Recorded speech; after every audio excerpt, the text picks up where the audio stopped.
Hi, I'm Ed Parcaut, your host of Edison. What I'd like you to take away from today's show is our greatest growth comes from our greatest failures. Today's guest is John Lee. Let's welcome him and get to know his journey, his story, and he has a unique thing to offer us. And so let's listen to him. John, how you doing today? Thanks for being on.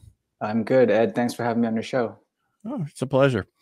All right. So what's your background? Most of my listeners are not going to know who John Lee is, right? Yeah. So what's kind of your background a little bit, and how did you get into the market of, which we'll get into, the custom mobile app stuff? Sure. I'm just a normal guy here in Pittsburgh, Pennsylvania. We moved here from New York City a couple of years ago for a new job. So relocated for a job. I'm in the software world. So I work as a software product manager by day.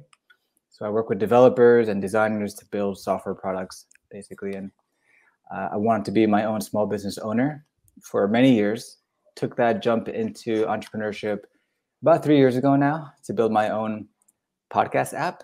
And that's where the journey started. I haven't stayed on that path, but had to pivot. And the current iteration of the business is we're a boutique agency that builds branded mobile apps for podcasters. So we've launched that business since January. Have been growing slowly but steadily. A small community of clients, and yeah, it's been a great learning experience. So you said you pivot. Let's go back. What your first app that you were trying to, or thing you're trying to do was for was that just a podcast platform? What was that? That was supposed to be a social podcast app. So yeah, I mean, many of those have come and gone in the intervening years, but the idea there was I, as a listener, could interact with the show, you directly, if I were listening to the Edison show, or I could connect with other listeners of the show.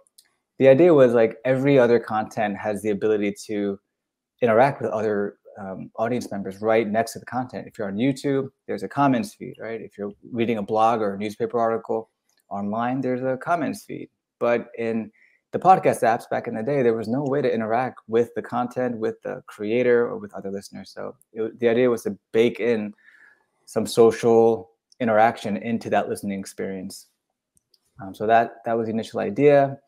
I thought I had enough validation. It made a lot of intuitive sense. It was like a lot of intuitive power to that idea. So started on that journey. But after a year of working with an agency, that didn't go very well. Sorry about that. Oh, no, that's okay. I thought I put that all on silent today. I tell you, I apologize. Keep going. There. Now it's fixed. I didn't even catch what happened. But it's on my side. It's freaking me out.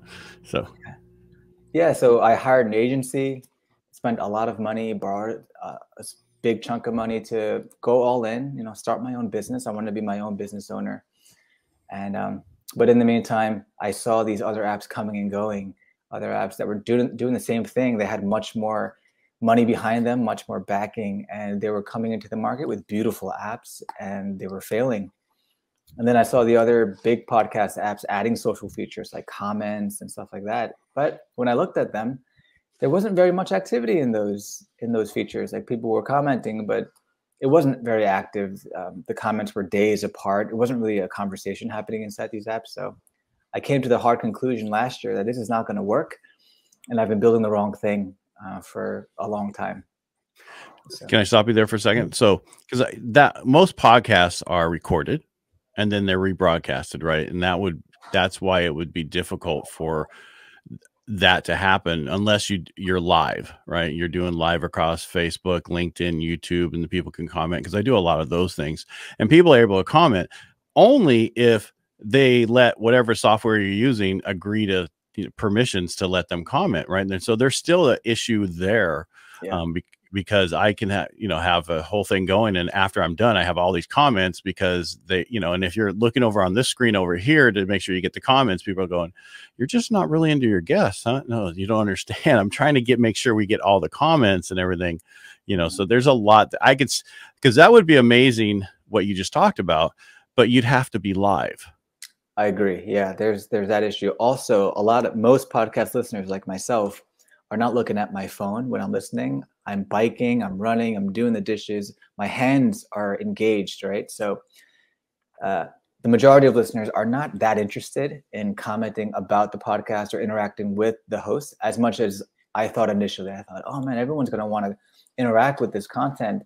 For the most part, we just love listening, and we love like going on with our day, and it's a great experience. Once in a while we'll share an episode, and I still do that with my friends and family.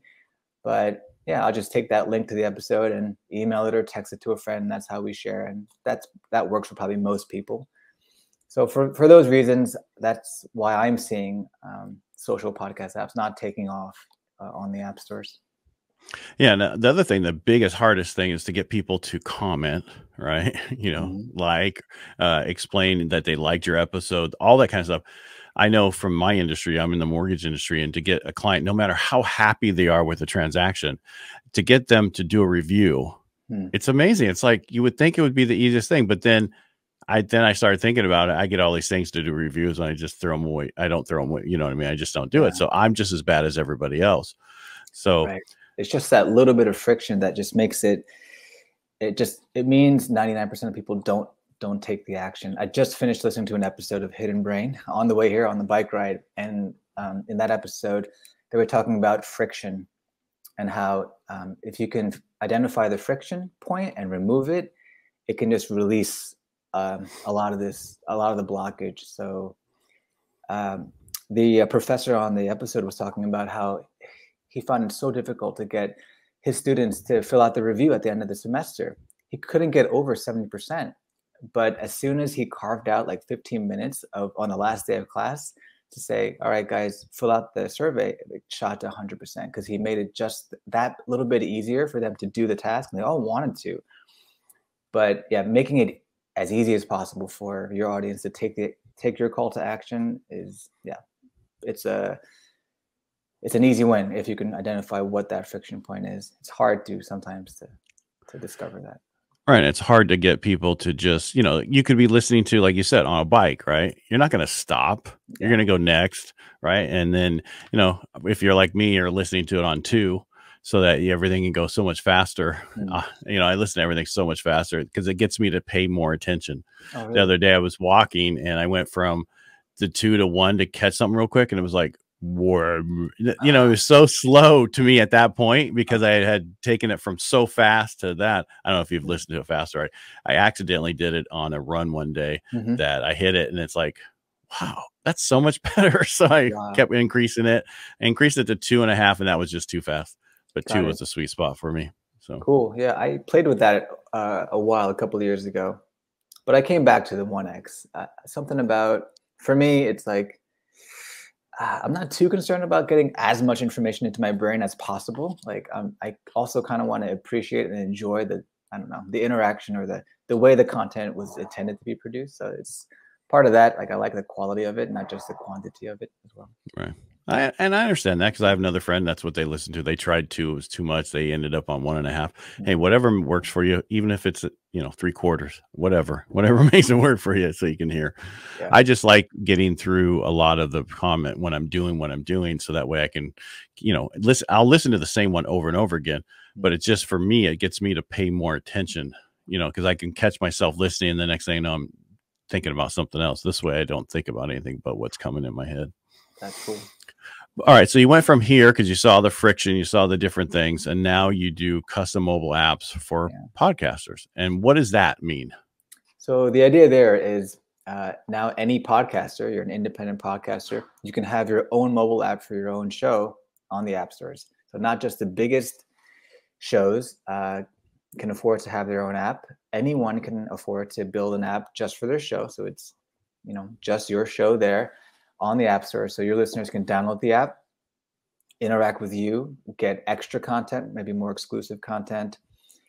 And the most important thing is they can take a call to action. So if your audience is listening on the radio, the only way to take a call to action is to go home, get on the internet, go to your website and click a button. Or if you're on a third-party app, again, you've got to go somewhere else. You have to go to your website to take a call to action. If they're listening on your own app, they're listening and then they're one click away from taking whatever that call to action may be. Sign up to the newsletter, buy merchandise, buy my book, buy a course, whatever action you want your audience to take, they're one click away from doing that. So that's the benefit, I think, of a mobile app is the front door to your website or your shop can be in the pockets of your listeners if you can get them to download the app. And you'll need some kind of incentive. I don't think people download apps very easily nowadays, but if you can get them to do that, that person becomes really valuable to you as a business person and as also a content creator, because you can own that relationship with your audience. And there are no intermediaries, right? It's just you and that listener, and you have direct contact with that listener. You can stay in touch. There's all these features with the mobile app that you can use to build that relationship. So that's the idea. Well, it's more than an idea, right? It's in progress right now, right? You do. All right. Yep. So most of us use a service to upload our stuff through, right? Mm-hmm. So how does the content get on that? Is it a separate thing? Is it like having, is it its own separate like web? I'm not saying, you know, like I have a website that uploads all my stuff too, but I have it through the, you know, Edison, through Apple Store, all those other places. But I use I don't know who I use, but anyway, Libsyn, right? I put it there. So do you take that and then send that to the app, or is everything in the app? No, we take the RSS feed. So yeah, you don't have to host your content anywhere else. You keep hosting wherever you're hosting it. We'll just feed the RSS feed into the app. So all your episodes are there. The episode art, if you have art, is going to appear, descriptions. Yeah, so no need to maintain your content in two different places. The app is just like an extension of your content. And then like your website, you can add whatever you want else right next to it. We have other features like social features. You can chat with your listeners. You can also sell merchandise through the app. If you have a shop, like a Shopify shop, it'll integrate with that so they can go through the entire checkout flow within the app itself. So again, the point is just to close the gap between the content and the call to action. So your listeners can listen and then buy right next to each other. Is it just sound, or is it video also? We have a YouTube integration too. So if you've got content in different places, like you've got a podcast or YouTube and a blog, all that can be put in the same space. So it's easier for your listeners to also explore further and not have to find you in different places. I mean, it sounds like an amazing idea, because that's all I'm thinking about. So all right, because put this on YouTube. So if they want to watch it, listen to it on Libsyn and through all the other services, but it'd be nice to have it all put together. And then the blogs also, that's done on. So what they do is they take the actual episodes, go through it, take the most important information, put into a blog. So it'd be nice to have all three in one place, like you just said. Exactly. Yeah. It's a hub for all the content. So you sold me. So great. And by the way, I have multiple podcasts. So I also have one that's called Helping the Brave, which is helping veterans once they take the uniform off. That would be great to be able to have that feature so that they can get all the information in one place. Awesome. So that brings to mind, we've got two tiers. One is just the single show tier, and the other tier is a network tier. So if you're a network and you've got different shows underneath your umbrella, you can have a network app as well. So one place for your audience to discover all the shows within your network. And that's another option. Right. But I mean, for most people, like have an Edison, have it all in one place, and then still have a Helping the Brave in one place. Absolutely. Also, right. Yep. Instead of having, like big hangry media control, the entity that has both of those underneath it. That's what you're talking about. You're talking about if you're handling multiple shows, right? Yeah. Under one brand. Right. All right. So what's the biggest holdup for people to do this? Because I'm sold on it. Is it very costly? No. So the single show tier is at $25 a month. It's a monthly subscription, and the network tier is $50 a month. So I've tried to make it as accessible as possible.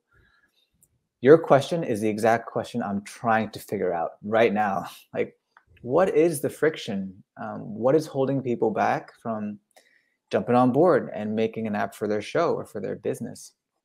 And to be honest, I don't have the answer. I'm still searching for that answer. Well, I just think it's people don't know about it. Yeah, that could be the case. I don't have a marketing budget either, so I'm not blasting it out there. I'm not advertising. I'm just reaching out to podcasters one by one and trying to start conversations like you and I connected. Maybe that's it. But yeah, just in case there is some friction point that I'm not aware of, I'm still trying to figure out what's holding folks back from taking advantage of it. or adding it I to just think it's the old school marketing and sales. It's not, you just don't have enough information out there that it's there, because every podcaster would like to have an app on someone's phone so they don't have to, so they can still go through the other places, but it's just them there. They can communicate with their people, their listeners and that kind of stuff. Because I also have, I'm not trying to brag, I'm just saying I have my real estate, the radio show that is turned into a podcast also. Right. And so I have 3 avenues, which is unusual, but I have 3 things that would be good to be under either my brand or individually, but be able to, for people just to go to, right now, most people get to listen to the Real Estate Jerky. They go to iHeartMedia, right? Be nice to take that away from there. Yeah. Right. I think you're probably my target customer, because I think who my target persona is the small business owner who is using podcasting as one of multiple marketing channels, as just part of the marketing strategy. Maybe most podcasters are just hobbyists, right? They're independent podcasters recording for fun, which is great, right? It's a hobby, and they're not thinking about monetizing or using that show to build a business. So that's one of the ideas I've had in my head about who my target customer is and how to reach them. Right. And also, most podcasters start it, and then after 10 episodes, they're no longer doing it because they realize, excuse me, it's $250 to edit it minimally. Then you have to do this, then you have to do that, and they're working and they're doing this. And unless they're in that field of editing, or that's easy for them, it's just a lot of extra work. And then they do it for so many shows, and they deal with a bunch of buddies, and then they're like, okay, this is too much work. Right. Yeah, fair. That's true. So I just think you should look at the people who've been doing it for at least a year, right? Have so many shows, right? They do at least once a week, and they've been hitting it every week. Because I know a lot of people say, yeah, we have a podcast, but we haven't been doing it for about a month or so because of we can't get together. Well, people want to know on a regular basis, you're going to produce a show so they can look for it and they want it. So I think and I could be totally wrong, but as my sales background, I'm thinking your target audience, first of all, they got to have a show for at least a year. Yeah. Right. Then they're serious about it. Everybody, there's 2 reasons to do a podcast. One is to monetize it and make money from it. The other one is to better your business that you do, right? To get the word out about you. Those are the only really 2 reasons to do it. The first one, you got to have 10,000 downloads to even make a buck. And that's a lot of downloads. Yeah.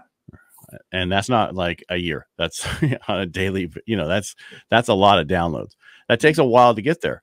So for what you're doing, I think there's a lot of people for that, because they could put it under their brand of, say that they have a mortgage company and we have our own podcast. It could be the mortgage company and then that brand underneath it. And that's how they keep in contact with them. And I'm also thinking that you could actually expand that a little bit more, that if you are hitting business owners, you can say, okay, this is your podcast for your business. So let's put your information about your business and put more information about this in that same thing. That way everybody goes to the same place. They can listen to your podcast. They ask you questions about business. They can ask you questions about this and tie it together. Because you're right. Most of the people who do these, they're not looking to get extremely successful under the, where they're having 10,000 downloads. They're using it for the right reason, to connect, let people know they have knowledge, they understand certain things, and it helps their business to grow. Exactly. Yeah. So I've been thinking of folks like coaches or consultants who have, like, basically they work for themselves, and they're content producers. Their content, their courses, their knowledge is what they're offering to their audience, and they're growing that audience base. But ultimately they want clients. So being able to convert those audience members into paying customers or clients is the goal. So I think that is the persona. I think that is the target audience. It's just, okay, how do I reach them without a budget?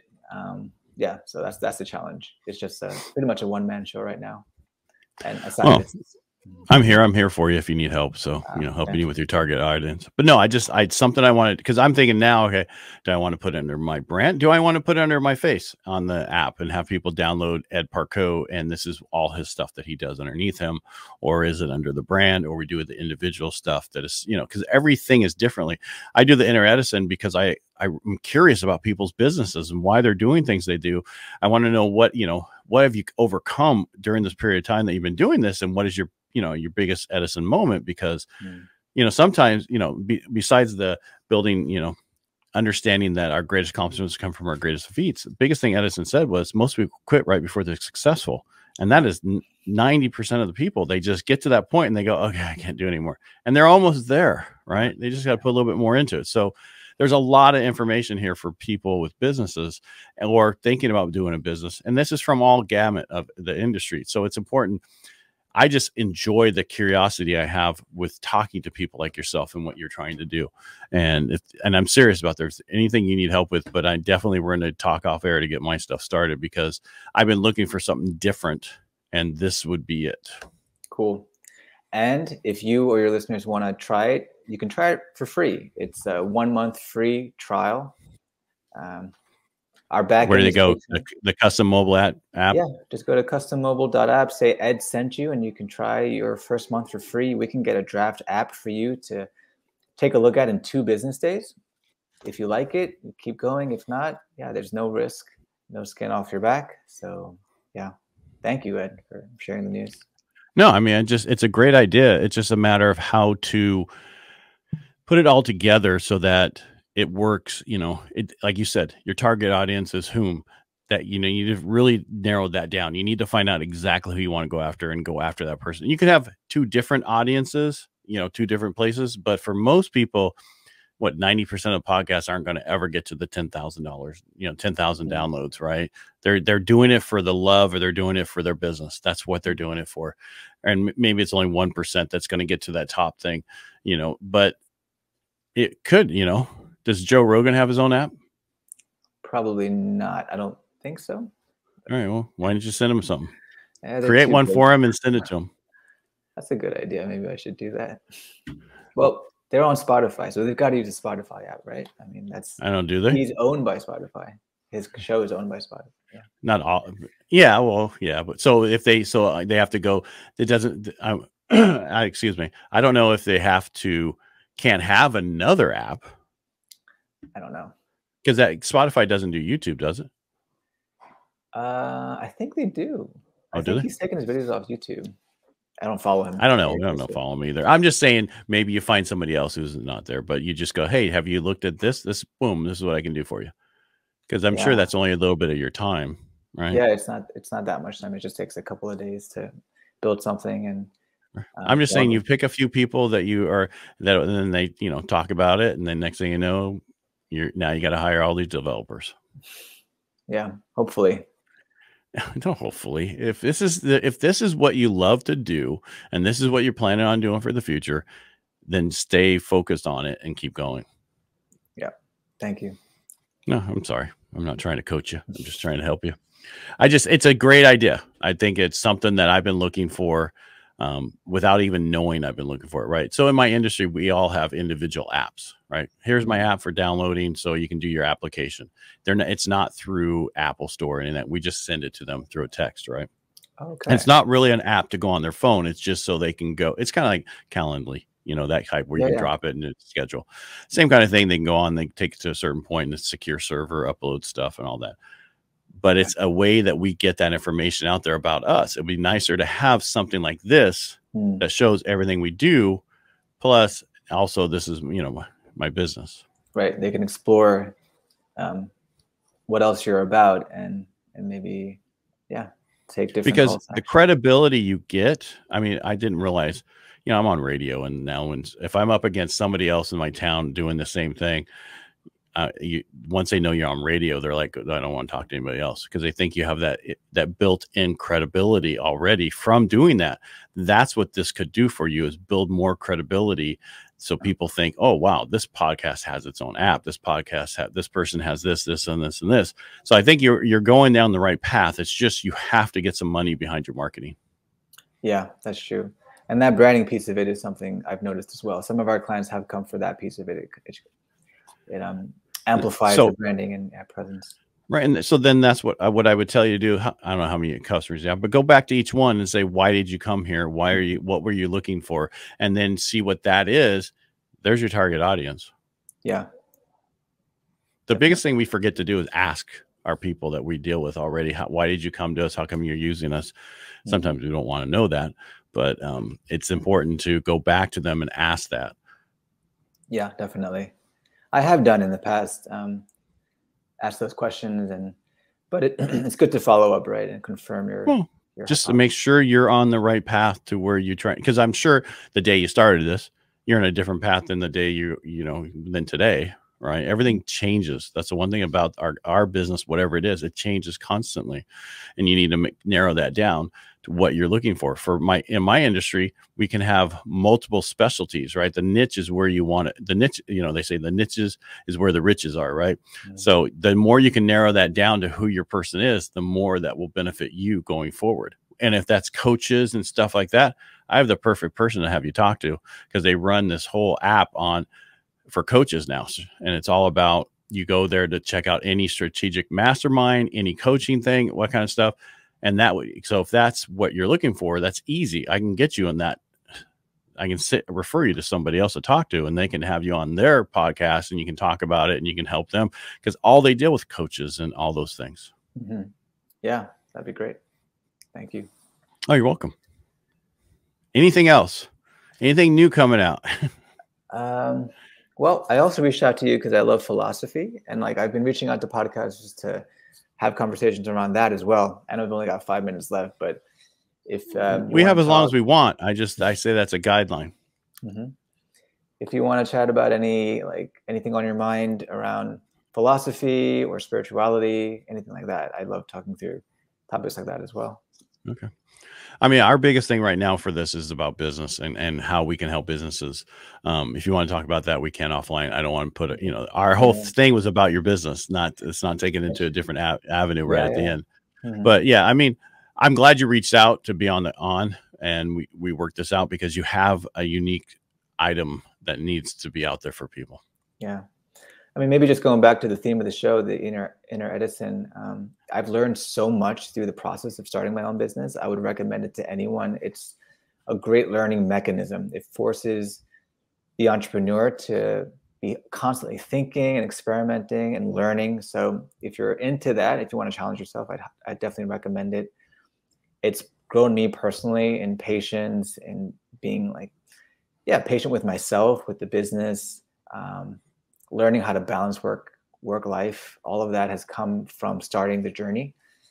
These are all the benefits that I wouldn't change anything.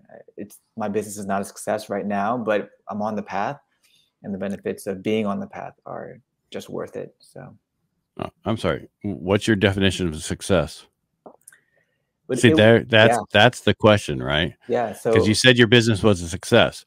Mm-hmm. Do you have clients? Are you growing? So my definition of success is pretty specific, and it's a pretty low bar. So we're covering our monthly costs now, which is great. I mean, I'm so happy we're just covering the monthly costs. But I did take out some loans in the beginning to start the business, because I'm not independently wealthy, and borrowed some money to do that. It's not yet covering the monthly payments on the loan, but when it does that, then yeah, I think I'll be I'm happy. Everything else is profit. Even if it's just a little bit of profit, I think that'll be success. Well, you want a story about? All right, so Brian Smith was on my show, and he is the guy that brought UGG to America. UGG boots. Oh, yeah. All right. So during his 15-year of building his business, everybody thinks it was a success overnight. Nowhere close. All right. So you can't knock the fact that it took years. He actually lost the business in the early 80s. He was he hired these guys to help him. You can listen to the podcast, and basically he lost his part of the business. He didn't have it anymore. He ended up working to get it back, and he got it back down the road. But it just tells you the success is all relevant to where you want to go and what that means. So each step, you have goals for your business, you're growing it. You have a product that people want. Your issue that you have is getting the word out that you have this product that they really want. That's your issue. Yes. And that's not a bad issue. That's just about getting that information out there. However you need to get that information out there, whether it's through, where are podcasters? Find out where they are and get it. And that's where you get that information. When's the next huge podcast event, right? There's always one through I think StreamYard puts on this huge event for podcasters and other people. So go there. Yeah. There's a great easy way to get that word out. It's just So that's not the problem. You just have to make sure you're ready for that. Mm. You know what I mean? Because Yeah. what if all of a sudden you got all this demand? Are you ready for that? Yeah, probably not. Like the only live Wrong podcast. answer. But yeah, I need to go to more in-person conferences. I've only been to one podcaster conference, and that was just before COVID. So yeah. And you weren't ready where you are now. So it was a different business then. Yeah, it was the social podcast app back then. So yeah, thank you, Ed. You're inspiring me to think outside the box and just be more proactive about it. The business has kind of been on the side for a little while. I haven't been investing that much of my data because I do have a day job as well that pays the bills. I've got to focus on that also. So yeah, thank you. So do most business owners when they first start out. All right, they have another job. This is all about growing what you're trying to do. You know, unless you have somebody to give you $1 million to get moving, but then they want parts of it and everything. That's not what you want to do. So it's going to take time, and that's okay. But grow it.